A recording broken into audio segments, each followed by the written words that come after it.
ಬಸವ ಕಲ್ಯಾಣ ನಗರದ ಎಲ್ಲ ಸಾರ್ವಜನಿಕರಿಗೆ ನಾಗರಿಕರಿಗೆ ನಗರಸಭೆಯಿಂದ ವಿನಂತಿಸಿಕೊಳ್ಳುವುದೇನೆಂದರೆ, ನಾನು ರಾಜು ಬಣಕಾರ್, ಪೌರಾಯುಕ್ತರು, ನಗರಸಭೆ ಬಸವ ಕಲ್ಯಾಣ, ತಮ್ಮಲ್ಲಿ ವಿನಂತಿಸಿಕೊಳ್ಳುವುದೇನೆಂದರೆ, ಎಲ್ಲ ನಾಗರಿಕರಿಗೆ ತಮ್ಮ ತಮ್ಮ ಸ್ವಂತ ಮಾಲೀಕತ್ವದ ಆಸ್ತಿಗಳಿಗೆ ಕಂದಾಯವನ್ನು ಅಂದರೆ ಆಸ್ತಿ ತೆರಿಗೆಯನ್ನು ಟ್ಯಾಕ್ಸನ್ನು ತುಂಬಲಿಕ್ಕೆ ಇದು ಒಂದು ಸುವರ್ಣ ಅವಕಾಶ.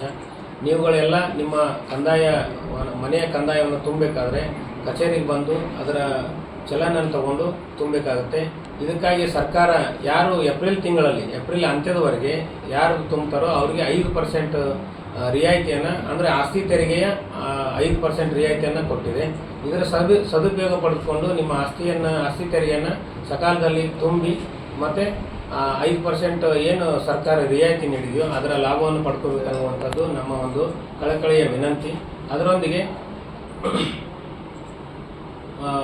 ಮೇ ಜೂನ್ ಅಂತ್ಯದವರೆಗೆ 2 ತಿಂಗಳವರೆಗೂ ತುಂಬಿದರೆ ಕೂಡ 5% ರಿಯಾಯಿತಿ ಇರೋದಿಲ್ಲ, ದಂಡರಹಿತವಾಗಿ ತುಂಬುವುದು ಅಂದರೆ ದಂಡ ಇಲ್ಲದೇ ತುಂಬುವುದು. ಜುಲೈ 1 2% ದಂಡವನ್ನು ವಸೂಲಿ ಮಾಡಿ ಆಸ್ತಿ ತೆರಿಗೆಯನ್ನು ತುಂಬಬೇಕಾಗುತ್ತೆ.